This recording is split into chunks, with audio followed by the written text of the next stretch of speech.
Yang pertama ada tradisi sedekah bumi. Sedekah bumi merupakan salah satu tradisi upacara adat berupa prosesi seserahan hasil bumi dari masyarakat kepada alam. Upacara ini biasanya ditandai dengan pesta rakyat yang diadakan di balai desa atau di lahan pertanian maupun tempat-tempat yang dianggap sakral oleh masyarakat setempat. Upacara ini sudah berlangsung turun-temurun dari nenek moyang kita dan berkembang di Pulau Jawa terutama di pedesaan wilayah pertanian. Seluruh penduduk berkumpul dengan penuh sukacita melalui berbagai kegiatan ritual keagamaan dan pesta rakyat. Alasan tradisi sedekah bumi dijadikan ritual tahunan untuk masyarakat setempat antara lain yaitu yang pertama sebagai bentuk rasa syukur kepada Tuhan Yang Maha Esa. Yang kedua, mengajarkan pada kita bahwa manusia harus hidup harmonis dengan alam semesta. Yang ketiga, agar terhindar dari segala macam malapetaka dan dijadikan sebagai hiburan bagi masyarakat. Dengan begitu, tidaklah heran jika tradisi sedekah bumi masih dilaksanakan sampai sekarang oleh sebagian masyarakat di pedesaan. Sebagai generasi penerus bangsa, hendaknya kita terus memelihara keberadaan tradisi sedekah bumi agar kebudayaan ini tetap terlestarikan keberadaannya.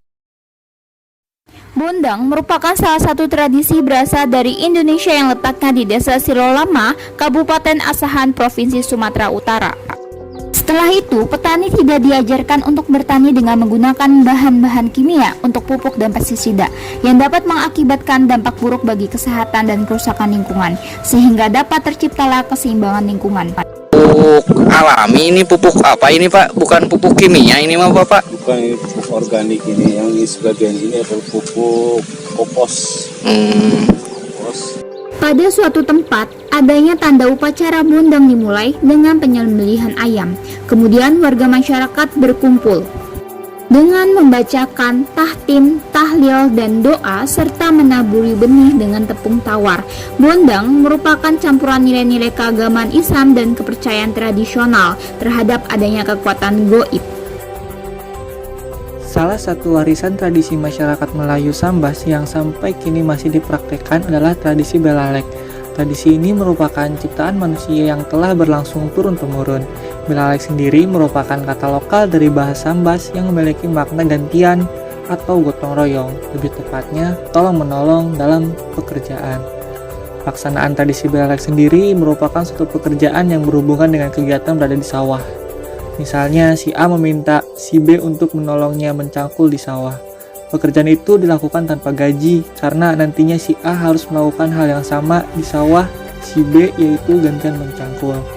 Masyarakat Sambas sangat akrab dengan yang namanya tradisi belalek. Saking akrabnya hingga menjadi kearifan lokal dan tradisi belalek sangat relevan untuk dilestarikan, dijaga dan dikenal pada kacamata dunia. Karena dengan adanya tradisi belalek menerapkan nilai-nilai yang begitu banyak seperti nilai tolong-menolong dan kebersamaan yang bisa menjadi perekat bangsa.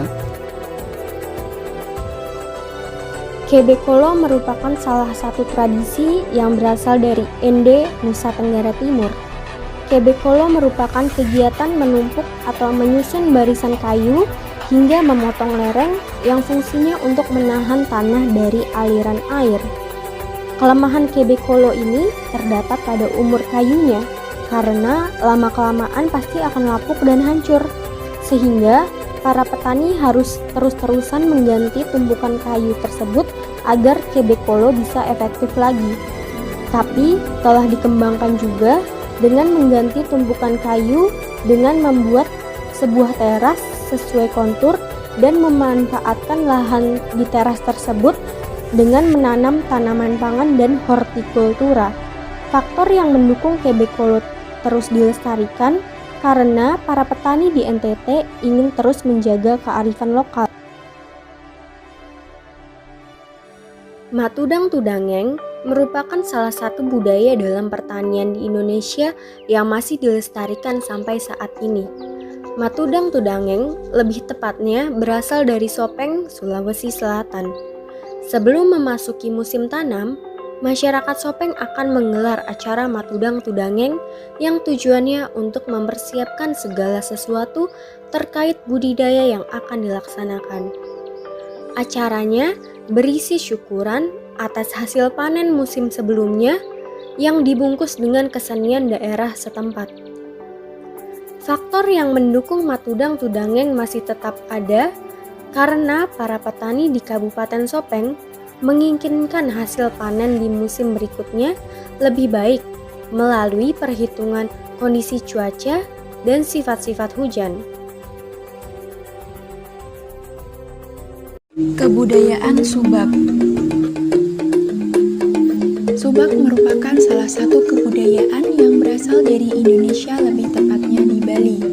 Subak merupakan sekumpulan petani yang mengelola sistem irigasi tradisional yang ada di sebuah kawasan persawahan. Kawasan persawahan biasanya dibatasi oleh kenampakan alam seperti sungai, jurang, atau kenampakan lain. Satu kelompok subak biasanya memiliki satu sumber air yang mengalir di sebuah sungai yang melewati atau berada dekat dengan persawahannya. Sistem yang digunakan oleh anggota subak adalah sistem gotong royong dan saling membantu dengan meminjamkan air. Sistem pinjam air dijalankan agar semua petani mendapatkan air yang cukup untuk sawahnya. Semua persoalan pertanian dibahas secara musyawarah dan perencanaan yang baik. Pada tanggal 29 Juni 2012, kebudayaan Subak telah ditetapkan oleh UNESCO sebagai warisan budaya dunia. Namun sekarang, keberadaan Subak sudah mulai terancam punah dikarenakan adanya degradasi alam yang berpotensi melemahkan harmonisasi antara masyarakat dan lingkungan di sejumlah Subak. Degradasi alam disebabkan oleh konversi lahan, alih profesi, ekonomi yang lemah, dan kurangnya ketertarikan dari generasi muda untuk melanjutkan keberadaan Subak. Saya sebagai mahasiswa merasa kontra mengenai kondisi tersebut, karena kebudayaan Subak merupakan benteng peradaban Bali yang digunakan sebagai sarana pembelajaran masyarakat Bali dalam menghargai dan menjaga lingkungannya. Selain itu, berperan penting dalam kesejahteraan dalam komoditas pertanian masyarakat di Bali.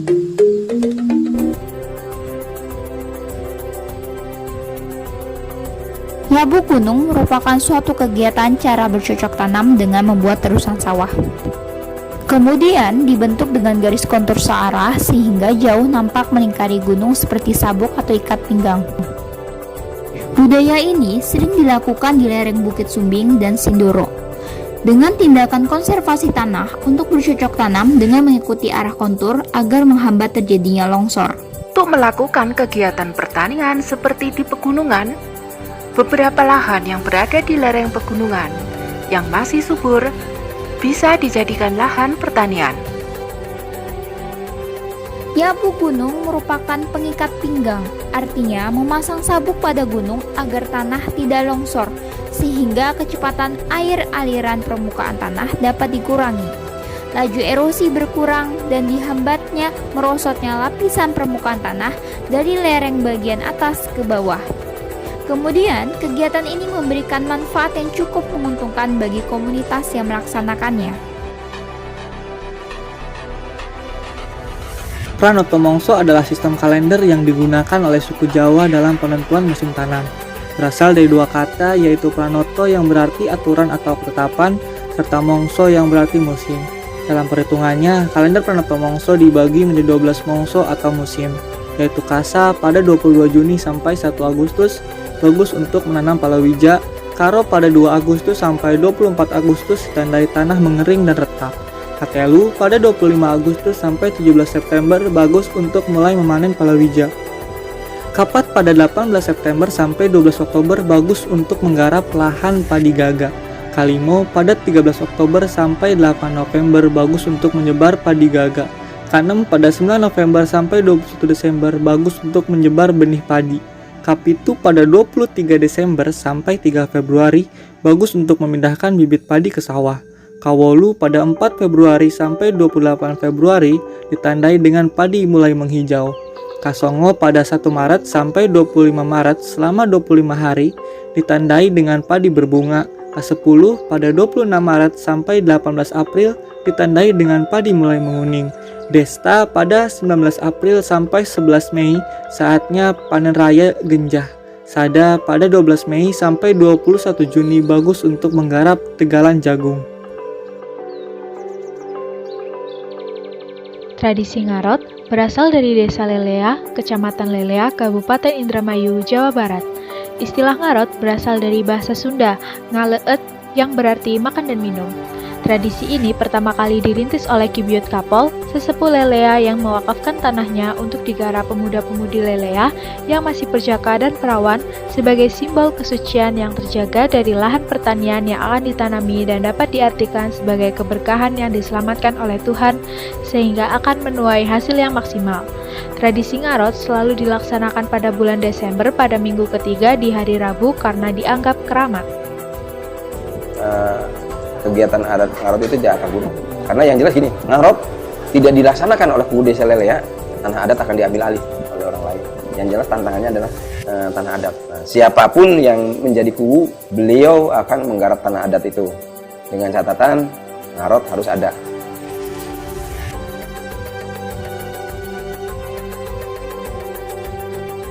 Tudang Sipulung atau Apalili merupakan budaya dari suku Bugis berupa musyawarah untuk mencapai mufakat yang berhubungan dengan masalah ruang publik atau ruang bagi publik, untuk menyuarakan kepentingannya dalam rangka mencari solusi atas permasalahan yang mereka hadapi. Salah satu kegiatan Tudang Sipulung adalah membahas rencana usaha tani yang berjenjang mulai dari tingkat desa, kecamatan, hingga kabupaten. Seluruh petani atau perwakilan petani, pemerintah, penyuluh dan stakeholder duduk bersama untuk menetapkan jadwal tanam yang tepat, jenis varietas yang akan digunakan, waktu tanam, dan dosis pemupukan yang tepat. Kami melaksanakan acara Tudang Sipulung ini dan mengundang Bapak Bupati agar kiranya dapat membantu warga Desa Lagosi beserta kelompok tani kami untuk lebih maju lagi